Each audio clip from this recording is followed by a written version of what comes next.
I knew leaving Galway that day that I had cancer. Ella, my daughter, she said it's the first time I ever seen Dad cry. Yeah. There's so many negative stories. I remember someone saying to me, "You'll never wear a heel again." I said, "Oh my God, I will. I will have my heels on if they're to kill me." And she has them on.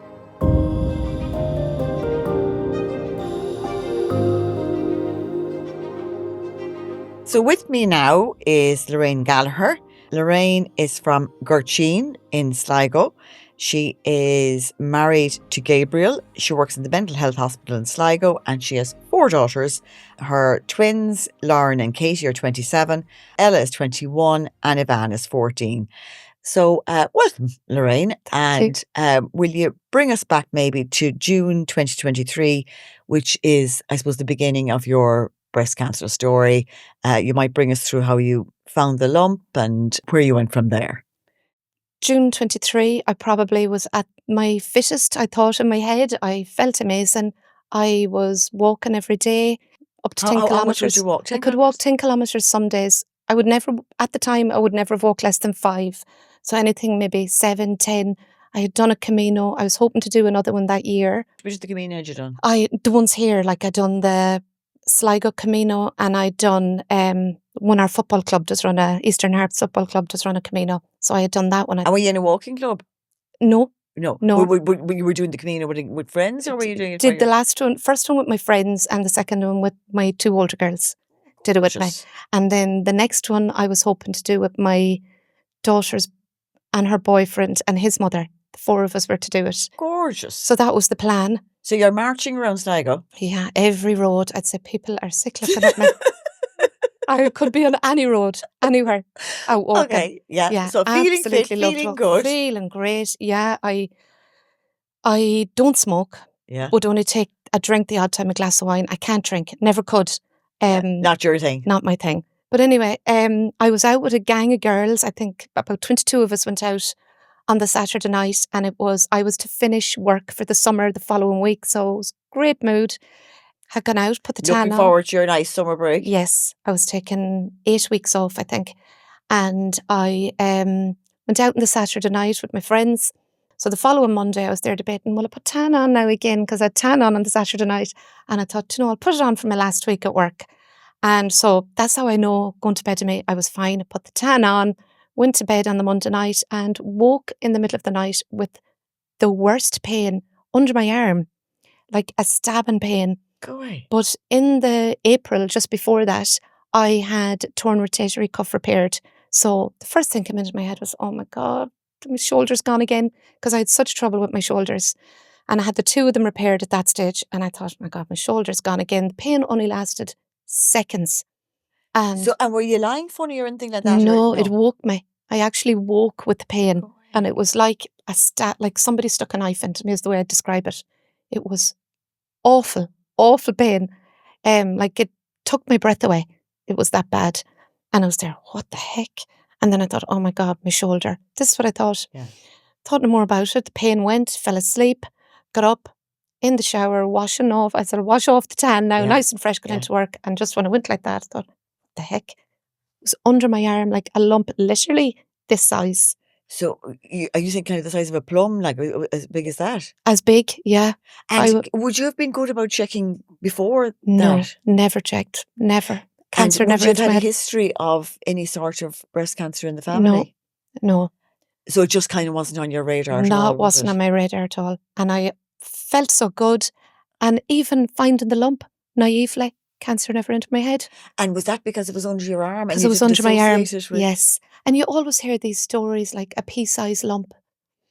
So my lump, it was really big. So I thought that's what the pain was. I've a cyst. Thought a cyst or an abscess, that's what came into my head.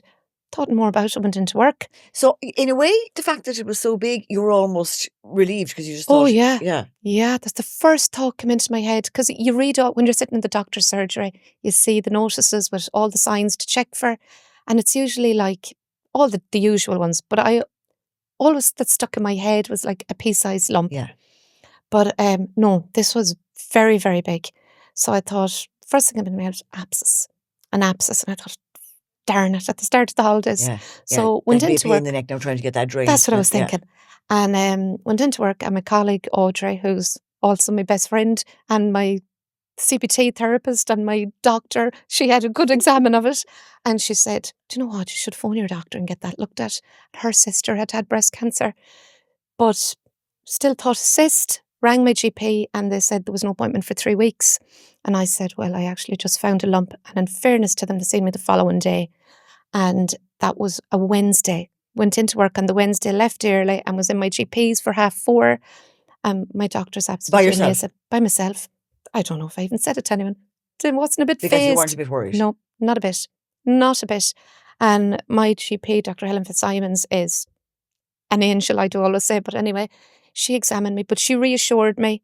And she said, we'll send you to Galway anyway, but don't worry, we'll send you to Galway. Wasn't a bit worried, came home, went into work on the Thursday, my last day. I was on a high.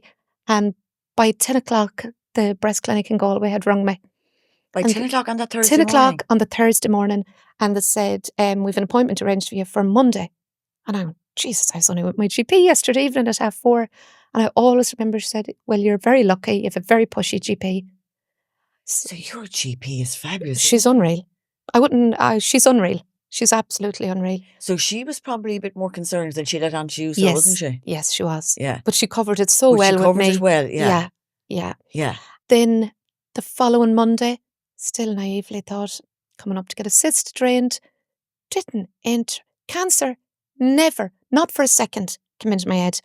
So I had 3 daughters living here in Galway, and my sister said she'd come with me, arranged to meet my daughters for lunch after the appointment. I said, we'll go for lunch and we'll do a bit of shopping. Yeah, meet the 3 girls and do a bit of shopping. Yeah, and my sister Martina was with me. And I remember I was sitting on TikTok in the waiting room looking at recipes, what I'm always doing, looking at cookery recipes. And Martina said, how can you be looking at that? And I went, why? And she said, you're not nervous? And I said, no, I dread having to get a cyst drained.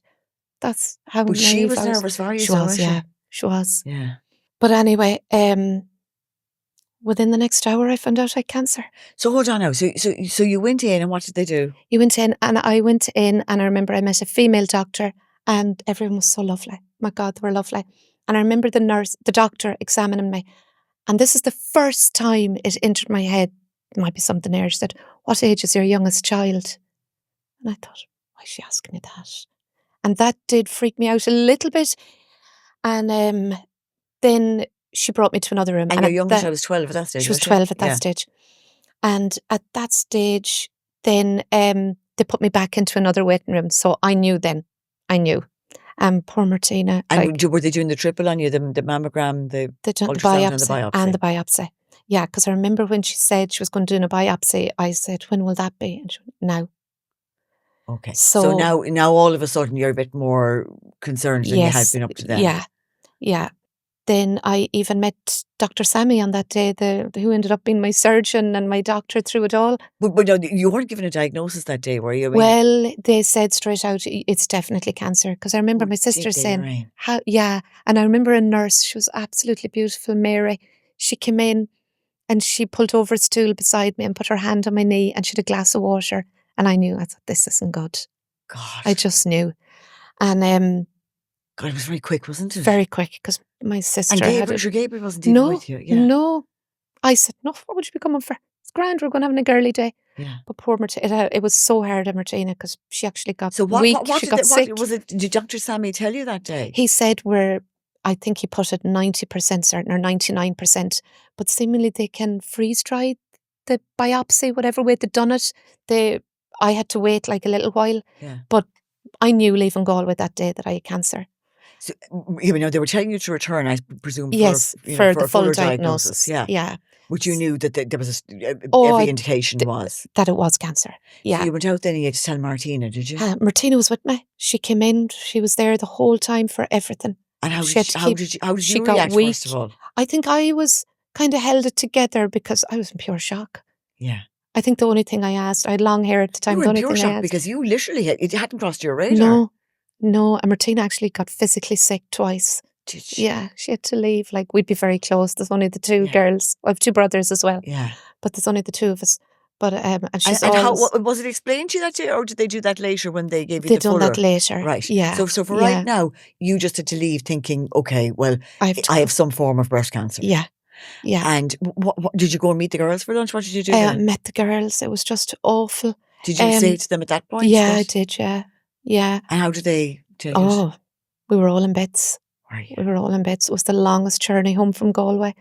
I'm trying to think, I think they came home with me that day. I think the two of them came home. But yeah, it was And such a when did you whirlwind. tell your husband then? I actually rang him from the clinic. Did you? Yeah. And we That's had a some shock for holiday. him to get, Oh wasn't my it? God. Ella, my daughter, she said it's the first time I ever seen Dad cry. Yeah. Gosh, Lorraine, yeah.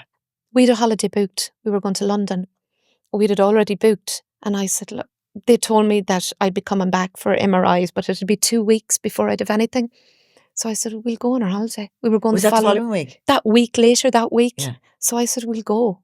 It was only 4 days. And who was going? The 6 of us, All of me you. and my husband and the 4 Yeah. girls. Yeah. And Yeah. you were dead right. So off you went to Yeah, 6 off we went. Now, I probably was awful, but we made the most of it, and it was lovely looking back on it. Yeah. It was lovely.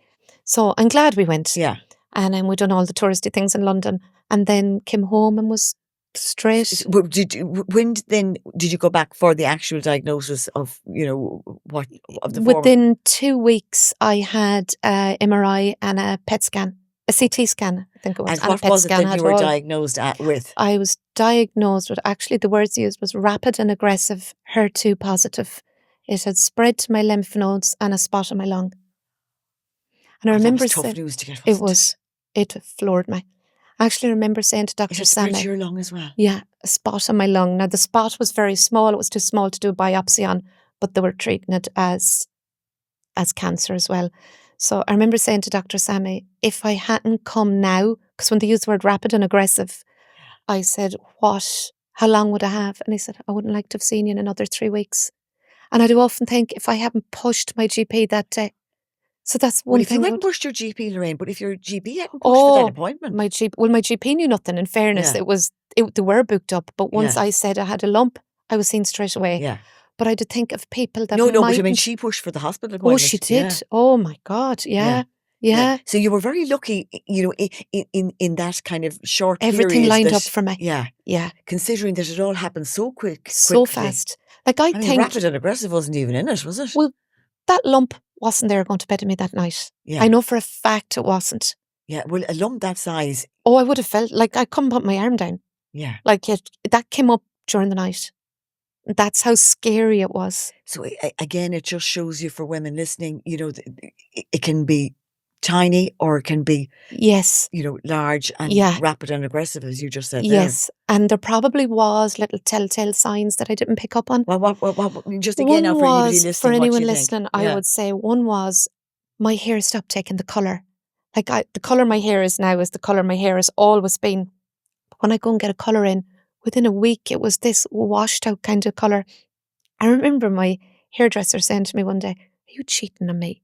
Are you going to someone else for your colour? And I went, no. And she said, this isn't the colour I'm putting in.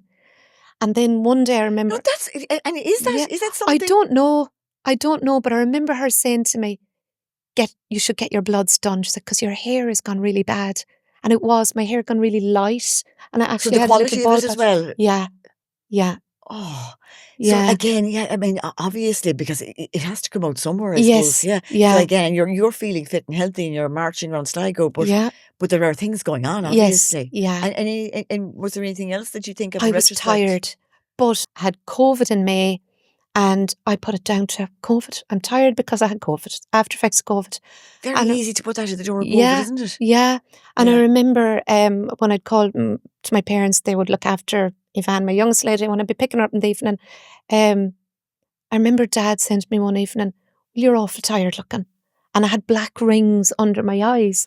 And I said, that's COVID, Dad. That's COVID. You see, it's things that you would think to put it down to. I mean, Yes. you're not going to think, Yeah. you're not going to go straight to cancer. No, never into my head. And I didn't go and get my bloods done like my hairdresser. And that was February. And you didn't go and get the bloods done? No, because she took a photograph of the back of my head. And I remember afterwards looking, but she took it on my phone.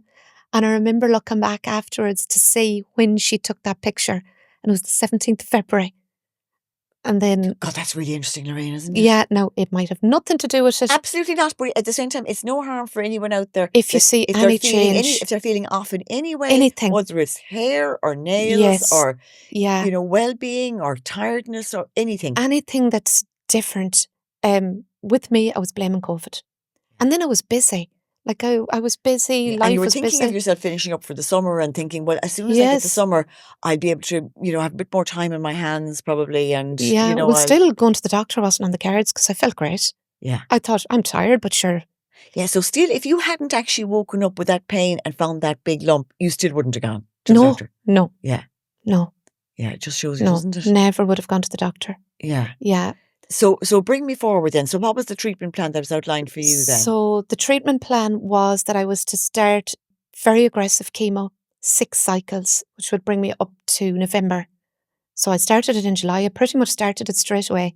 So you're back from London now. You get the diagnosis, and and the treatment plan's Straight outlined into straight chemo. away. Okay, Straight chemo. into chemo. Yeah. And And where were you doing that? Sligo. Sligo, yeah. Yeah. So I had it every 3 weeks. And how did your body react to that? The first 2 wasn't too bad, like it was manageable, but then like I didn't realise it's cumulative, so it builds up, and me and chemo did not get on. Yeah. Yeah, I had a very, very Well, tough I think time. a lot of women would find the same thing. Yeah. Were you Googling or Yes, I yeah. would be the queen of Google. Yeah. Yeah. And did Yeah. that help I or myself hinder? dead and buried. Did- Well, at the start, I found it very negative. yeah. And then I started Googling. I think I got a different mindset. I started Googling, how do I get my hair to grow back really fast after chemo? How do I stop my eyelashes from falling out? How do I stop All my the important eyebrows? stuff now, All to the be honest. important stuff. How do I hang on to my nails? Yeah. So I suppose, each to their own. So, I mean, Yeah. if that helps you along. I know, Yeah. and I don't, like, I'm not totally obsessed with my appearance, but Yeah. I was thinking, But still, hair, nails, eyelashes, Yes, eyebrows, yeah. they're a Yes, big part of us. they are. And I remember, I do often think the consultant must have thought, what is she on about? Because he said, have you any questions? And I said, when will I lose my hair? Like, And when did you lose it? I didn't actually lose it till October. Did you say you had long hair? Yeah, I had really Very long long hair. hair. Yeah, and would have been in the hairdressers every week. Always got my hair done. I do laugh because I'd say my husband was secretly thinking, well, we'll save a few pounds. Because the hair, and actually what I Yeah. started doing was every time I knew it'd be in the hairdressers, I'd transfer the money that I would spend in the hairdressers into a vault. Did you do that? I did. Yeah. That was a great Yeah. idea. So €70 a week Yeah. I was putting in, and I had my first ever So you were in girls' the hairdresser holiday. twice a week, so if you're for €70, Well, it wouldn't be 70 every week. Yeah. 70 for the colour. Yeah. No, that's a lie. But I Yeah. was putting But away. still, you were building up a nice little amount in your Revolut vault. Well, I went on my first ever girls' holiday when I had my treatment finished. Now, with the again, money. can I have I'm to say jumping now, ahead. that is a great tip for everyone just to Yes. do something like that for yourself out of Yeah. money you would have spent on something else, but that you were able to put forward. Yes. And sometimes I think, God, if I wasn't lying here on the couch now, I'd be down shopping, or I'd be off in Athlone, or I'd be in Sligo, and I'd say, well, that'd be €100 eating petrol alone. So I'd transfer that in. And Fantastic. yeah, I tell you wouldn't be That's long. that's a great little plan, a great little tip for Yeah, anyone. I mean, I know we're going forward now, but it's still a great little Well, it plan. kind of kept you Yeah. thinking positive. But it's also giving you something like, something to think about, a financial, point, like something Yes. to envisage for yourself. Yeah. Yeah. And women do spend money. Like, I Oh, sure, wouldn't be listen, one that'd go and get my absolutely, yeah. nails done, but Yeah. the hairdresser was a big thing Ah, for listen, me. the hairdresser is Yeah. a big thing for me as well, Yeah. and for a lot of women. Yeah. But again now, so going back, so your hair, it didn't fully come out. Is that what you're saying to me? Oh, it did. But it didn't until October. So you started the treatment in July. And the first 2 rounds went okay, and then, as you say, it was cumulative, and then by October the hair is coming now as well. I was very sick in October. There was one day actually I ended up having to go off in an ambulance. From My the chemo? eyesight started. I couldn't see. Could not see a foot in front of me. There was like a blur on my eyes, and then I couldn't walk. I had to be linked to a stretcher, and I was brought off, and I ended up getting blood transfusions, so I had to get a good few of them. Yeah. And so you weren't reacting well. No. I mean, your body was reacting well to the chemo, but you weren't reacting well yourself. Yeah, but I still, there was not one day that I didn't get up the same time as I always got up. I never ever stayed in bed for Ivan going to school. I got up every morning. I showered before she went to school. And then sometimes I'd collapse in a heap on the couch. But at some point in the day, no matter how sick I was, I went for a walk. And again, because walking was your thing, but I mean, you had to feel like yourself, like, Yes. didn't you? Yeah. Because there was one day I remember, it was after I'd met a fantastic hairdresser and who dealt with me with the wigs and all that.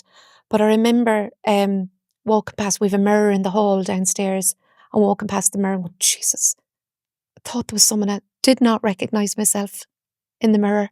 It was just after I And lost you my just hair. didn't And recognise then you have yourself. a bloat with the chemo and Yeah. just didn't recognise myself. Yeah, so that was a shock to get, wasn't it? That was a shock. And then I remember thinking, that's how people see me. Like thinking of my parents. God, I know, yeah. Yeah. And thinking Yeah. it's so hard on my kids coming in and on everyone, on Gabriel, on everyone, because you don't realise how different you look. Because Yeah. chemo gives you this bloat. And that's when I started thinking, if it's the last thing I do, I'm getting back to myself. Yeah. Because when I was Googling, it was long-term side effects of chemo, the chemo bloat, the chemo weight gain. And I remember thinking, I'm not going to let it get me. But again, that's a great way to look at it, Lorraine. I mean, to think, apart from it actually, the physical symptoms, I'm not, I will overcome this in every way. Yes, and cosmetically as well. Yeah. And I totally changed from thinking, I feel so sorry for me, to how am I going to get me Yeah. back to what I was Right. before? Now, back. Yeah, I Yeah. have to get this right. And I am blessed to have such amazing support. Like my immediate family, my own daughters, Gabriel, mum and dad, my sisters, but I have the best friends. I am blessed to have the most amazing friends. So you had a great support network I had going through. unreal support. You didn't actually tell me how your parents reacted. When did you tell your parents? Probably that evening when I came home. Yeah. And looking back, probably should have been more careful around telling them, but there's no easy way of saying it. Yeah. There's no easy You way. just came straight out with it. Yeah. And because we live so close and we're very involved in each other's day-to-day lives, I would never have been able to hide it anyway. Yeah. Because and how, well, I mean, obviously they were devastated. Yeah. Yeah. Yeah. Especially as you said, there's no real history there. No. Like Dad had sisters that died from cancer, but I always would have thought, well, they're smokers. Yeah. That's in my head. I would have thought, I don't smoke, so I'm not going to get cancer. Yeah. But people would have been texting me like I have an aunt, Maureen, every day without fail. And one of my best friends never missed a day without texting me. And she used to keep saying, you're going on a girls' holiday. Because I used to always say, imagine I was never on a girls' holiday. Never on a holiday with all the girls. Because I got married very young. Yeah. So that was something to be looked forward to, wasn't it? Yeah. And that really did keep me, I'm going to have my hair. I'm going to have me back for this holiday. Yeah, and I want you to finish off in the end, and tell me where the girls' holiday was, but not just yet. So now but you're still in the middle of your chemo now. So and then how long was the chemo? Sorry, did you get a wig at any point? I did, that I never put on my head at all. The really expensive one. So despite you're being so fond of your hair and all the rest of it, when you got the expensive wig, I was going nowhere to wear it. I actually, and was it a long haired wig? Yeah, I got one identical to my own hair, and I remember Adele, the hairdresser I dealt with, was amazing. She kept saying, "You won't wear it. Get a short one. Get a bob." And I was so focused on looking like me. I'm getting my hair back, and even if it's in a wig form, and that I was going to still look like me. Yeah, and I should have heated her because it was so heavy and so hot, and I just hated it. Did you never wear it? No, I wore it once. My friend's son was in a singing competition, and I went. It was just 2 weeks after finishing chemo. I went to it. Anyone, but I went to that and I wore it that night. But I remember I got some on Shein. Got wigs on Shein. People don't know about kind of. You mean kind of party wigs, kind of thing? No, they were good wigs. Yeah, and they're the ones I wore. They were €11. There you go. There's another tip now. Yeah, because they were really light. And I could put them on under my woolly hat. Yeah. Because they were light. Yeah. But that's a great tip. Yeah. People don't realise it because they cost a fortune. Yeah, absolutely. Yeah. So there you go. Now the wigs on Shein. Yeah. And tell us then, so did you have to have surgery then at any point? Yes. So that brought me up to November. I finished chemo. Then I was scheduled for my surgery on the 8th of January. 2024. Yes. Yeah. And that was in Galway. So I went up, had my surgery, and went back for the results. And how invasive was the surgery? I was very lucky that I was able to have a lumpectomy. Great. Yeah. So again, because it was very much under my arm, the lumpectomy was under my arm. So I had all my lymph nodes removed. So I had full axillary clearance.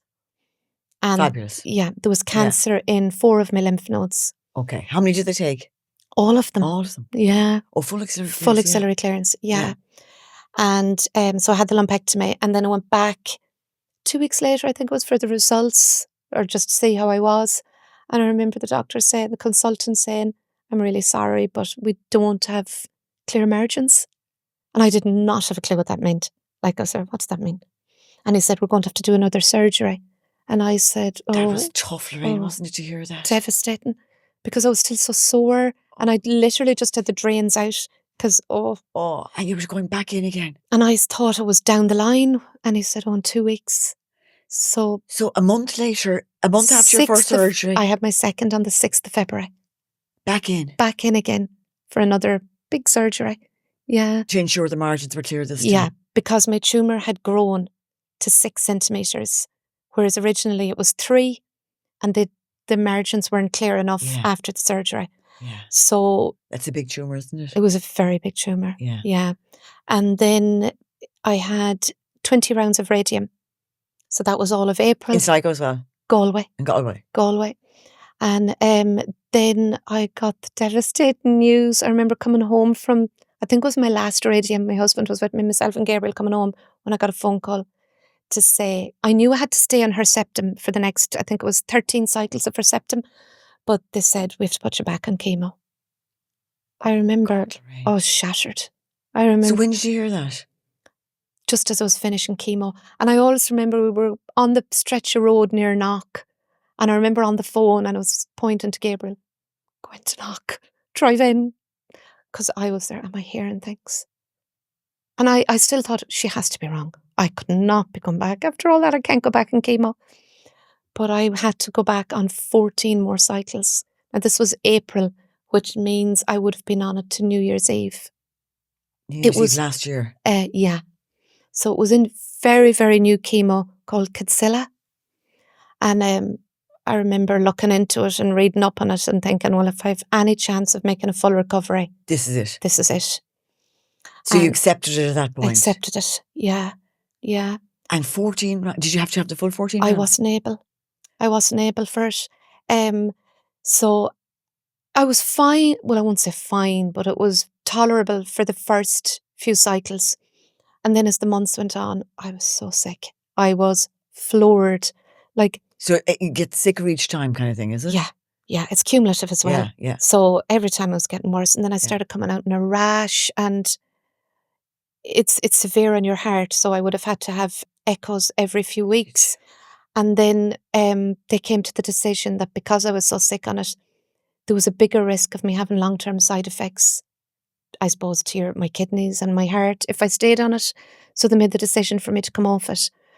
And I remember I was glad to come off it, but I was so nervous because I was thinking... Because you were thinking to yourself, so I'm now... I really thought this was going to be what would sort me out. Yes. And at 10 cycles, I was told they had to take me off it. And I remember thinking... so there was another 4 due at that point? Yes, yeah. And I was so worried. And my daughter and her boyfriend, Jake, they had done a half a marathon, and they fundraised for the breast cancer, the research centre. And we were invited up in November to their open night. And I remember Patrick, who was the contact guy, he said, is there anybody here you'd like to meet? And I didn't know of anyone. But anyway, he introduced me to Professor Cairns. And he said, have you any questions? So I told him my story and told him how nervous I was that I had finished at 10. I remember he gave me a hug, and he said, you should be very proud of yourself that you made it to 10. He said, that's fantastic. He said, in some countries, they just set it at 10, but in Ireland, we say 14. He said, I can't remember how we worded it, but basically, go and live your life. Oh my God, isn't that so reassuring, isn't it? It was. You know what now? That was meant to be... exactly what I said. I was meant to be there that night. You were. You were meant to be there that night, and you were meant to meet Professor Kern. And yes, 100%. Yeah, because I was. Oh my God, I was so stressed, thinking it'll definitely come back because I've come off the treatment early. It's going to come back. Yeah. But he was so reassuring. Yeah. Just to have your, to settle that in your mind that you'd done what you were supposed to do. Yeah. That's just fantastic. Yeah. 100%. That's total serendipity. That was, you were meant to be there that night, and you were meant to meet him that night. Definitely. So that was November November 24th, last November. And Yeah. so bring me forward. Like, how have you been since then? I mean, where are you at now? So I suppose it took a while. I started on tamoxifen straight away. And I remember then, of course, Googling that and looking it up on TikTok and all the horror stories. But I've started on I'm on a low enough dose because I've had clots in the past. I had clots when I was pregnant. So they put me on a low enough dose. But I'm fine. Thank God. Well, you look marvellous. I feel fine. I'm back. The day before yesterday, I ran for the first time since before I started chemo. So you're no longer walking, you're now running. Is that Well, what now you're I saying? only ran not even the 1 kilometre, but I still ran. You still ran? Yeah. Yeah. I was going between the telegraph poles and I was right, I'll walk these two and then I'll run between the next one, I'll walk. And then I'll run now to the next 2 telegraph poles. And then before I knew it, I was running like 4 telegraph poles. So, yeah. Well, sure, before you know it, Lorraine, you'll be telling us that you're on the way to running a half marathon. Well, with the actually, rest of someone them. asked me would I do the Warriors run in Sligo next year. And I was saying, I don't think I'll be that fit. But still, you've got a goal. You've got another goal, but that's not the only thing you did while you were, in treatment. I mean, I have a book here, and your name is on it. So I'm presuming you wrote it. So I did. Is this one of your? Was this one of your chemo projects? Yes. And so will you tell us a bit about it? It was so funny. I started that book 22 years ago. In that, I wrote the first paragraph. I also knew what the first paragraph was going to be. But so 22 years ago, you would have been pregnant with Ella, would you? Pregnant with Ella, yeah. And my grandmother died when I was pregnant with Ella, and I was awful close to my grandmother. And I always thought growing up, I used to think, oh my God, she had such a romantic lifestyle. I used to think in my head, because she moved to London at 19 and she was just there when the war started, and my granddad was in the army and she met him. And I was always asking her questions. And I remember that summer before she died, I was with her a lot because I was off work sick. I was very sick when I was pregnant with Ella. And God love my poor granny, Kitty. I bombarded her with questions, but I wrote down everything she told me. I wrote it on a scrap of paper. And weren't you lucky? Because the book is Kitty, Finding Love in War, and it's by Lorraine Gallagher. Yeah. So the story is Kitty, your granny, went to London. It went to London, and she had just arrived when World War II started. And she spent 7 nights in a bunker with 7 other girls that she had just met. And my granddad was an Irishman, a Sligo man, but he was in the English army. So I gave it a little twist. I don't want to give the story away. Don't give the story away. But so basically, it's kind of a historical romance based on the real life story of your grandmother, Kitty. But a lot of fiction in there. Okay, but I'm sorry, but an awful lot. The best stories have a bit of fiction in there, Lorraine. Yeah, because I thought, well, if I said she married my granddad and moved home to Sligo and lived happily ever after, there wouldn't be a story. No. Really. That'd only be one chapter. Yeah, so I had to give it a bit of a twist. But all the stories that's in it are stories herself and my granddad, John Wilson, would have told me. Well, that's fantastic. And that's actually in the shops now, isn't it? Or it's in the shop. It's on Amazon, and it's in most of the shops around me, and it's in shops in Sligo and that at the moment. And I have to say that's some chemo project to get under your belt. It is. And as of yesterday, my producer rang me to say that a lot of television channels in America want to interview me. So this could be a movie. Well, unless I win on the lotto, because apparently you have to pay to do the interviews in America. He said 19 channels at the moment want to interview me, but I don't know. Well, look, we'll see where it goes. I never wrote it to make money. You didn't do it exactly. You still have it done, and you wanted to do it. Yes. And, I mean, not only is it a chemo project, but it's a very important story for you and your family. Again, my famous GP that pushed me to publish it. My Aunt Maureen pushed me to finish it because I had never finished it. And I had a short story written.